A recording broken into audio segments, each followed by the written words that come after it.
할렐루야. 앞사람 뒷사람 옆사람 인사를 나눕니다. 당신은 소중하신 분입니다. 또 인사를 나누시겠습니다. 당신은 존귀하신 분입니다.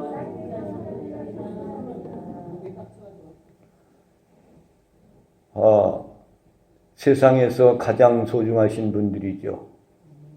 코로나 팬데믹이 1년이 되었습니다. 죽어간 사람들이 수십만 명 됐습니다. 온 세계에.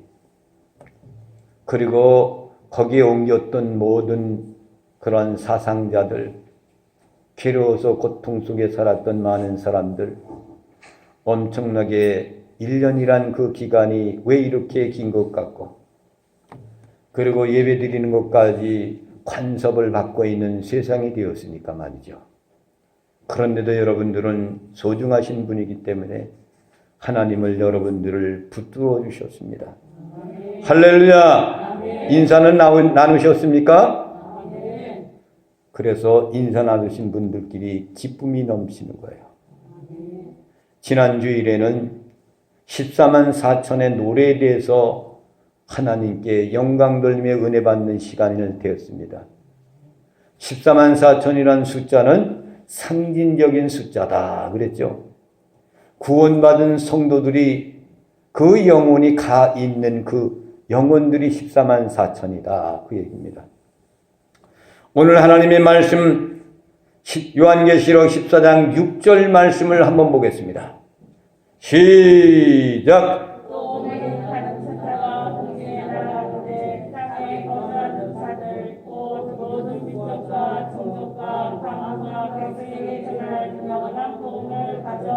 할렐루야. 다른 천사가, 첫 번째 천사가 나타납니다.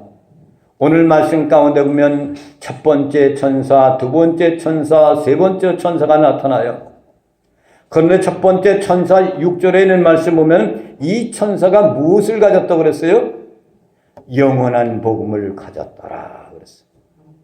할렐루야. 복음은 복음인데 왜 영원한 복음일까? 여러분, 복음은 예수 그리스도를 말한다 그랬죠. 예수 그리스도가 말하는데 이 기쁜 소식이 예수 그리스도란 말입니다. 그런데 영원한 복음이라는 얘기를 왜 했을까?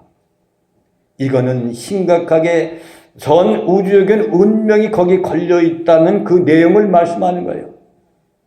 일반적으로 복음이다, 기쁜 소식 예수 그리스도로 얘기하지만은 영원한 복음이란 이 말씀 가운데는 예수 그리스도를 통해서 우주적인 운명적인 모든 것들이 걸려 있다는 그런 얘기입니다.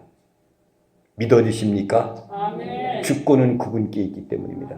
아멘. 7절 말씀을 보겠습니다. 시작. 그가 큰 음성으로 이르되 하나님을 두려워하며 그에게 영광을 돌리라. 이는 그의 심판의 시간이 이르렀음이니 하늘과 땅과 바다와 그들의 그것은 만드시기를 경배하라 하더라. 할렐루야. 이 첫 번째 천사가 큰 음성으로 전하는 경고의 말씀이 있어요. 첫 번째는 뭡니까? 하나님을 두려워하라는 거예요. 여러분, 하나님은 사랑의 하나님이에요. 그렇지만 공의의 하나님이에요. 심판의 하나님이에요. 그러니까 마지막 때 온 이지를 통해서 영원한 복음을 들고 오는 그분에게는 하나님을 두려워하는 공포의 복음이라는 거예요. 할렐루야. 두 번째는 뭡니까? 그분께 영광을 돌리라 그랬어요. 그분께만 영광을 돌리는 거예요. 세상에 있는 촉가머니, 공자 이런 게 영광 돌리는 것이 아니고 오로지 창조주 되신 하나님께만 영광 돌리라는 거죠. 할렐루야. 또 세 번째는 뭡니까? 심판할 때가 이루었다 이거예요. 임박했다 그런 거예요. 우리가 살고 있는 이 땅 위에서 여러분 심판할 때가 가까이 왔습니다. 세례원같이 어린 양이 지나가는 어린 양을 보라. 회개하라고 촉구하면 저 미쳤어? 그래, 미쳤다. 아직도 안 오는데 무슨 언제 주님이 온다 그러는 거야? 그렇지만 주님은 분명히 오십니다. 아멘. 오늘 요한계시록에 있는 말씀 보면 심판 때가 이루었다 임박했다 이거예요. 그러니까 하나님만 두려울 줄 아는 사람, 그분께만 영광 돌리는 사람이 되시기를 주님의 이름으로 축원을 드립니다. 아멘. 영원한 복음이라는 것이 오늘날 나의 삶 속에 무엇은 관련을 가지고 있을까? 나에게 주는 그한 교훈의 말씀이 무엇일까?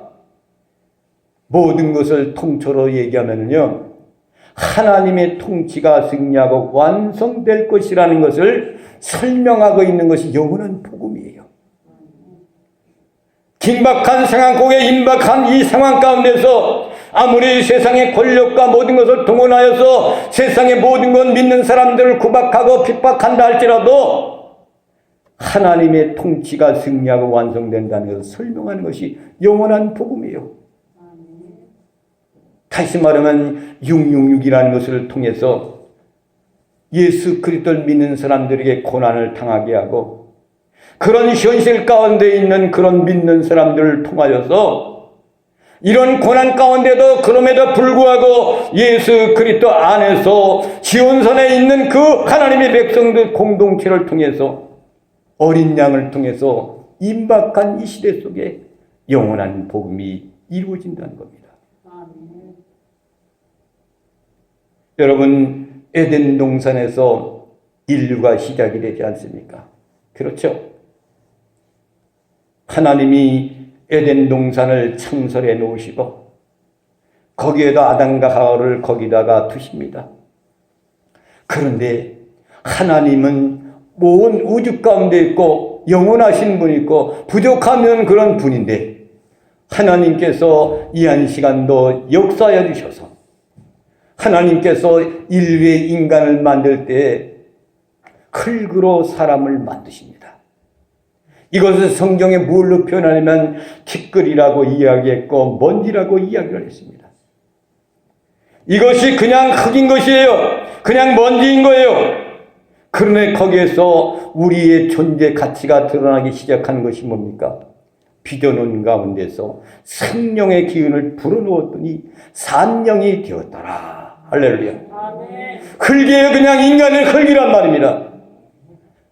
거기에다가 흙과 먼지 같은 그런 존재 우리 인간에게 하나님의 생명을 불어넣었더니 산령이 되었더라 그랬어요. 아멘. 그러기 때문에 인간은 창조주 하나님의 피조물인 거예요. 그 인간에게 하나님의 생명의 기운을 들어갔을 때 인간이라는 것이 온전한 가치의 발성을 나타내는 것이 인간의 모습이에요. 창세기 2장 7절에 있는 말씀을 한번 봐야 됩니다. 거기에 말씀하시는 내용의 말씀 보면은 우리 인간이 어떤 존재라는 것을 우리에게 거기 말씀했어요. 창세기가 증명하고 있단 말입니다. 우리는 안개와 같고 흙과 같은 거예요. 시작! 여호와님이 땅에 묻어 사람을 지으시고 생기를 그 흙에 불어 넣으시니 사람이 생명이 되니라. 할렐루야. 불어넣었더니 생기를 불어넣었더니 사람이 생명이 되었더라. 영원한 생명이 되었더라. 영원한 영이 되었더라 이거예요. 그래서 하나님을 떠나면 우리는 죽어버리는 거예요. 그것이 첫 번째 천사가 나와서 긴박한 상황 가운데 이야기를 말씀해야 하나님 두려워하라. 그리고 뭐라고 그랬어요? 심판대가 가까이 왔다. 오로지 하나님께만 영광 돌려라 이거예요. 그리고 두 번째 천사가 요한계시록 14장 8절에 있는 말씀에 나타납니다. 시작! 또 다른 천사가 곧 둘째가 무리를 말하되 무너졌도다 햇성 하늘을 위여 모든 나라에게 그의 영으로 말미암아 진정의 포도주를 먹이던 자라다 하더라. 할렐루야. 바벨론이 무너졌도다 그랬어요. 여러분, 바벨론이라는 나라가 그 당시에 세상을 지배했던 나라가 틀림없습니다. 바벨론 강대국이에요. 오늘날 미국이라는 나라 강대국인처럼 바벨론이 강대국이었어요. 그런데 이 나라는 하나님의 성전을 직접적으로 파괴하는 민족이에요.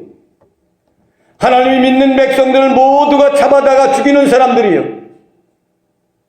오늘 이 말씀 가운데서 바벨로나에 했던 것은 요한계시록 기록할 때 로마여면 믿는 사람들 다 잡아 죽어요. 그러니까 바벨론이여 바벨로나 이렇게 로마를 가리켜 바벨론이라고 비밀리에 이야기하는 거예요. 로마의 나라는 어떤 나라입니까? 그 나라도 똑같은 나라이잖아요. 예수 그리스도를 믿는 백성들을 잡아다 옥에 가두고 죽여요.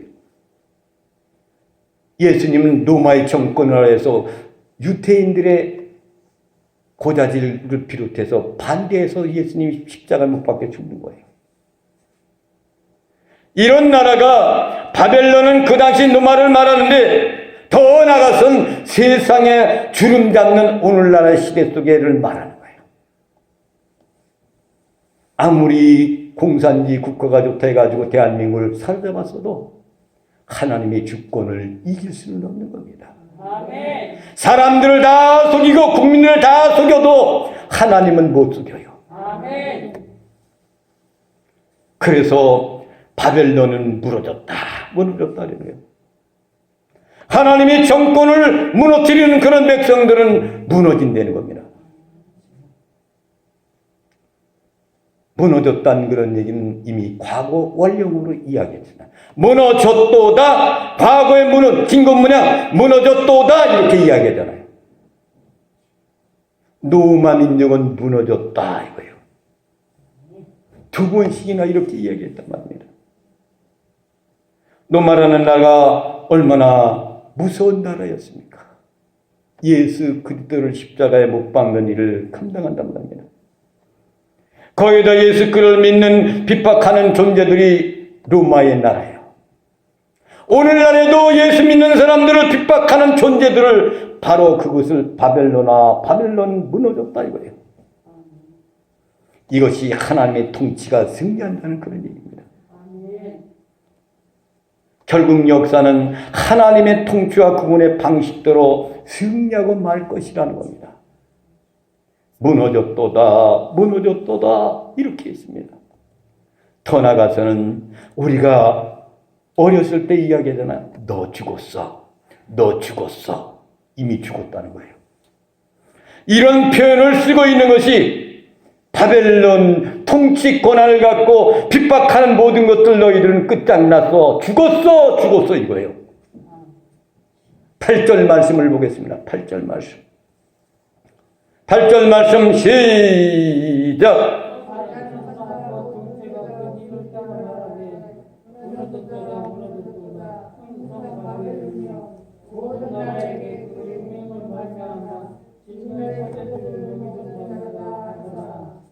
아멘. 은맹의 진노의 포도주를 먹였도다 그랬어요. 무슨 말입니까? 여러분, 음행이라는 것은 성적 행위예요. 그렇지만 성적 행위에 대한 것을 여기서 강조하는 것이 아니고, 음행이라는 것은 하나님을 사랑하지 않은 모든 행위를 말하는 거예요. 하나님을 떠난 행위, 그것을 말하는 거예요. 호세 9장 1절에 있는 말씀 보면은 거기에 어떤 내용의 말씀이 있는가를 기록돼요. 음행이라는 것이 바벨론이라는 나라, 로마라는 나라, 음행의 진노의 포도주를 먹었다. 하나님을 핍박하는 그런 백성들, 그리고 믿는 사람들을 핍박하여 감옥에 가두는 이런 사람들이 음행의 진노의 포도를 먹였다는 거예요. 이런 것들이 심판을 받게 된다는 겁니다.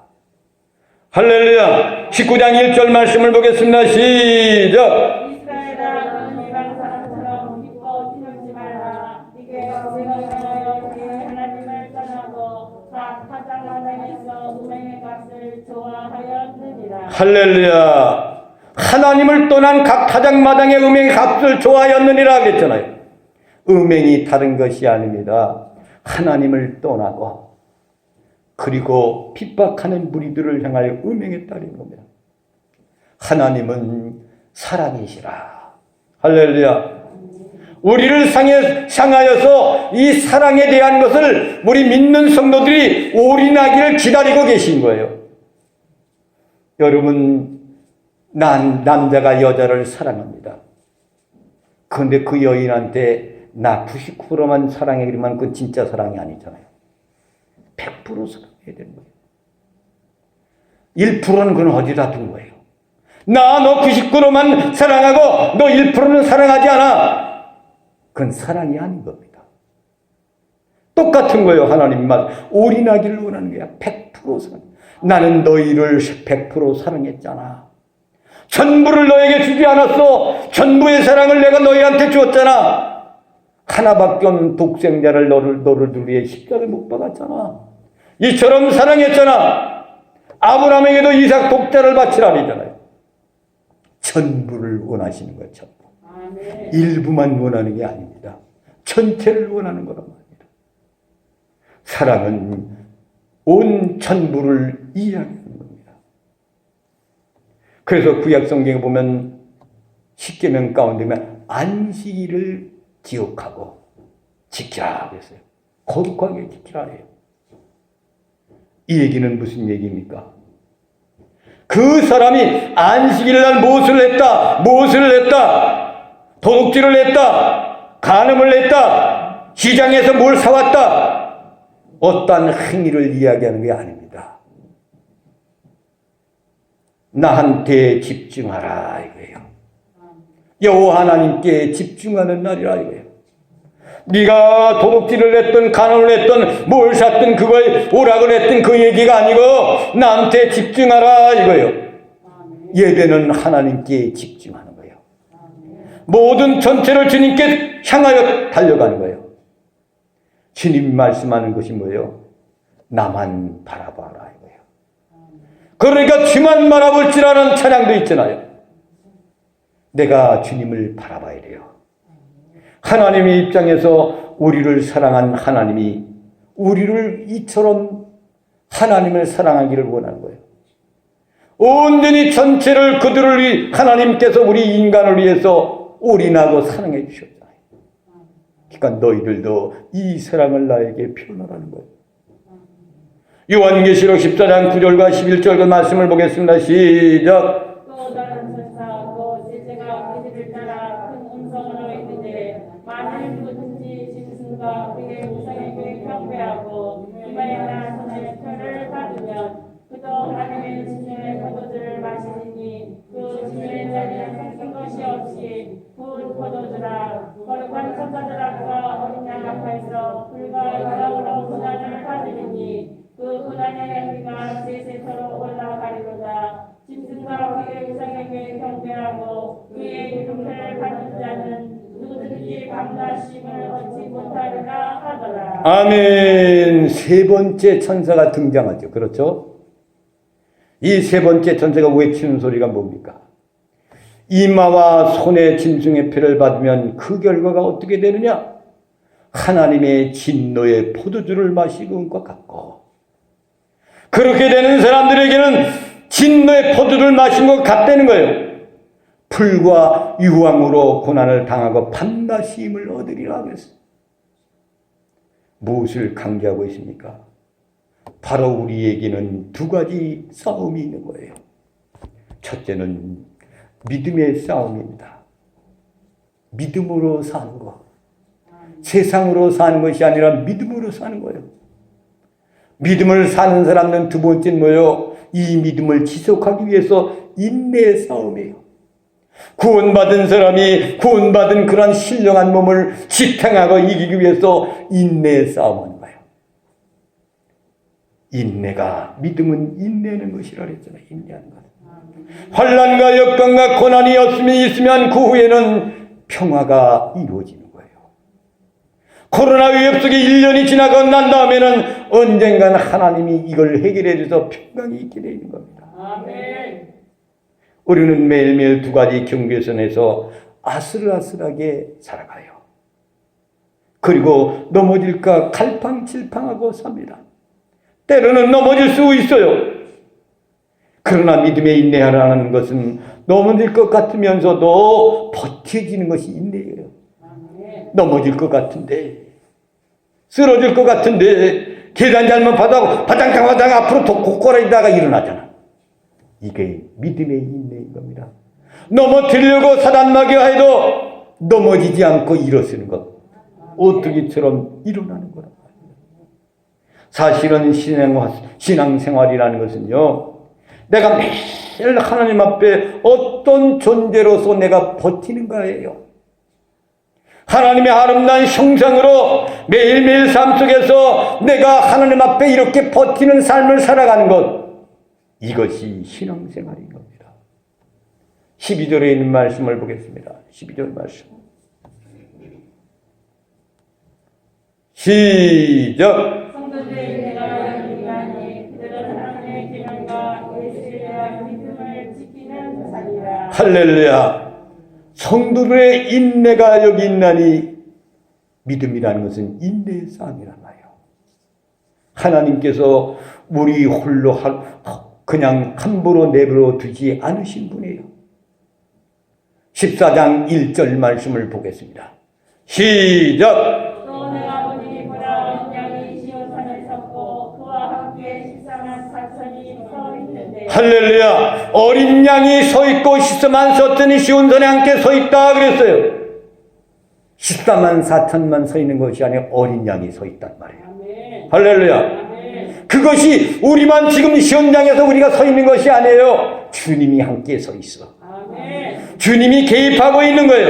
아멘. 어린 양이 얼마나 소중한 건지 모릅니다. 어린 양은 구속의 제물이잖아요. 우리를 구속하기 위해서 제물로 오신 분이에요. 어린 양은 중간에 포기지 않고 싸우고 이깁니다. 십자가를 져요. 그래서 끝자리에 싸우고 승리합니다. 부활의 영광을 맛본단 말입니다. 이것이 믿음의 사람들이 영적인 싸움입니다. 이 싸움은 하나님께서 반드시 직접 끝내고 싸우는 승리하는 싸움이에요.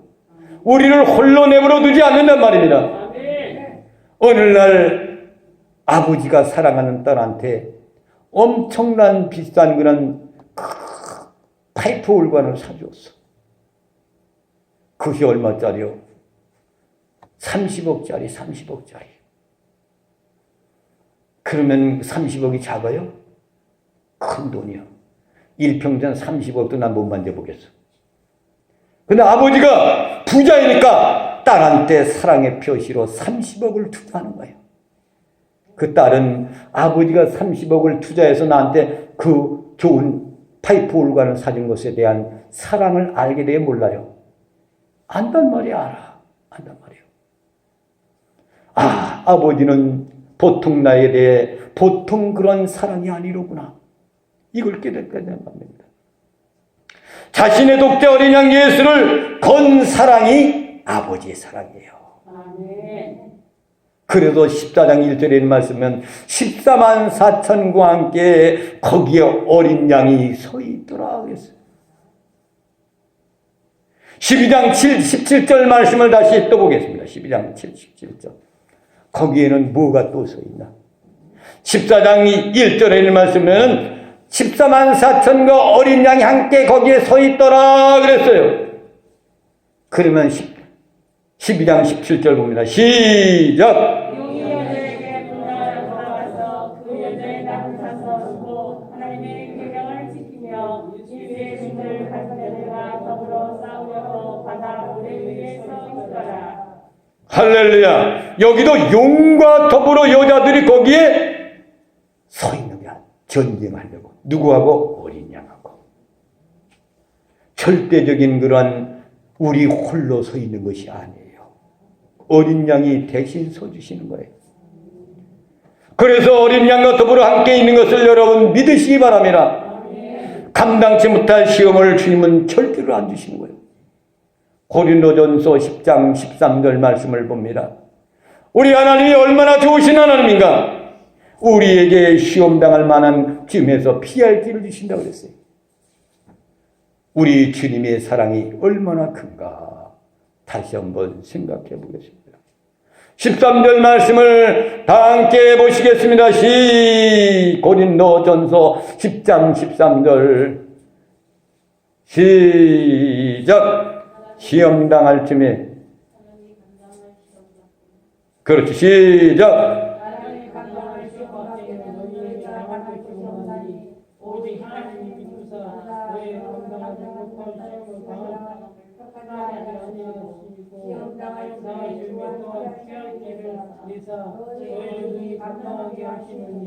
할렐루야. 시험당할 즈음 또한 피할 길을 내어주시고 너희로 하여금 감당지 못할 시험을 절대 주지 아니하신다.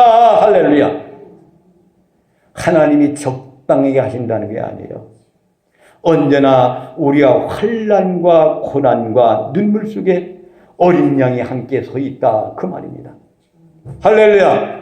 사도행전 7장 55절 말씀을 보겠습니다. 사도행전 7장 55절에 보면은 누가 서 있다고 그래서 거기 스데반이 돌무덤 속에 돌아가는데 스데반이 쳐다본 스데반 집사가 마지막에 죽어갈 때 그때 보는 그 말씀이 7장 55절 말씀 시작. 스데반이 성령 충만하여 하나님으로 주목하여 하나님의 영광과 우리 예수께서 하나님 앞에 서신 것을 보고. 할렐루야. 죽어가면서도 이 스데반은 영적인 눈으로 예수님이 어떻게 계신가를 봤어요. 예수님 만왕의 왕 되신 그분이 하나님 우편에 앉아있는 것이 아니라 서 있더라 그래서. 어린 양은 우리를 위해서 그냥 앉아 계신 분이 아니에요. 우리를 위해 대신하여 서서 우리 함께 그냥 동행해 주시고 고난 가운데 함께 계신 거예요. 이러한 영적인 싸움에서 하나님은 함께 한다는 사실을 여러분 기억하시길 바랍니다. 이스라엘 백성들이 광야 40년을 지나서 가나안 땅을 가고 있습니다. 그런데 이들이 애굽에서 나왔다는 것을 알고 있어요. 과거에는 고센 땅에서 잘 먹고 잘 살았는데 광야에 도달했더니 먹을 것과 입을 것이 없어요. 그러니까 이들이 어떻게 돼요? 과거 애굽을 그리워한단 말이에요. 거기에는 먹을 것이 많은데, 거기에는 먹을 것도 입을 것도 많은데, 이렇게 생각하며 애굽을 생각한단 말입니다. 우리가 어려움이 있고 환난이 있고 고통이 있을 때 옛날에 있었던 그 많은 것들을 생각하고 그리워하는 사람이 돼서는 절대 안 됩니다. 이스라엘 민족들이 광야에서 다 그래서 죽는 거예요. 거기에 들어간 사람은 여호수아와 칼렙만 들어가잖아요. 1세대. 2세대만 들어갑니다. 무엇을 말하는 겁니까? 구원받은 사람들도 광야에서 죽을 수가 있다는 거예요. 여러분, 믿음이라는 것은, 싸움이라는 것은 어디를 자꾸 바라봐야 됩니까? 애굽을 바라보면 우리는 죽습니다. 옛날의 것을 생각하면 죽는 거예요. 믿음의 사람이라는 것은 약속의 땅을 그리며 바라보아야 되는 거예요. 아멘. 밟아보지는 않는 땅이지만은 이 땅은 왜 들어갈 수밖에 없는가 하면 그것을 떠나서 어린 양이 애굽 땅에서 십자가에 못 박혀 죽어 그 어린 양의 피로 인하여서 거기를 떠난 장소가 어린 양을 통해 떠났단 말이죠. 그래서 어린 양을 통해 우리는 구원받는 겁니다. 아멘. 하나님의 나라는 어린 양을 십자가에 걸고 출발했기 때문에 밟아보지 않는 그런 땅이지만 우리는 들어갈 수가 있는 거예요. 사랑하시는 성도 여러분, 영원한 하나님의 나라를 바라보시기 바랍니다. 아멘. 영원한 가나안 땅을 바라보시기 바랍니다. 아멘. 우리는 이 땅에 사는 동안은 광야 생활입니다. 제세기간, 교회기간이에요. 조금만 있으면 요단강이 눈에 보이게 됩니다. 요단강을 건너가야 돼요. 그래서 그 요단강을 건너가는 것은 내 믿음으로 건너가는 거예요.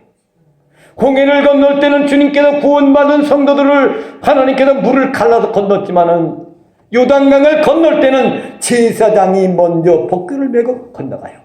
말씀으로 갈 수 있는 나라가 하나님의 나라예요. 그래서 우리는 이 요단강을 건너야만이 천국에 갈 수가 있는 거죠. 오늘도 끝없는 인생의 삶 속에 요단강을 건넌 믿음, 하나님의 나라를 삼아 갈망하며 승리하는 나와 여러분이 되시기를 주님의 이름으로 축원을 드립니다. 찬양 부르시면서 하나님께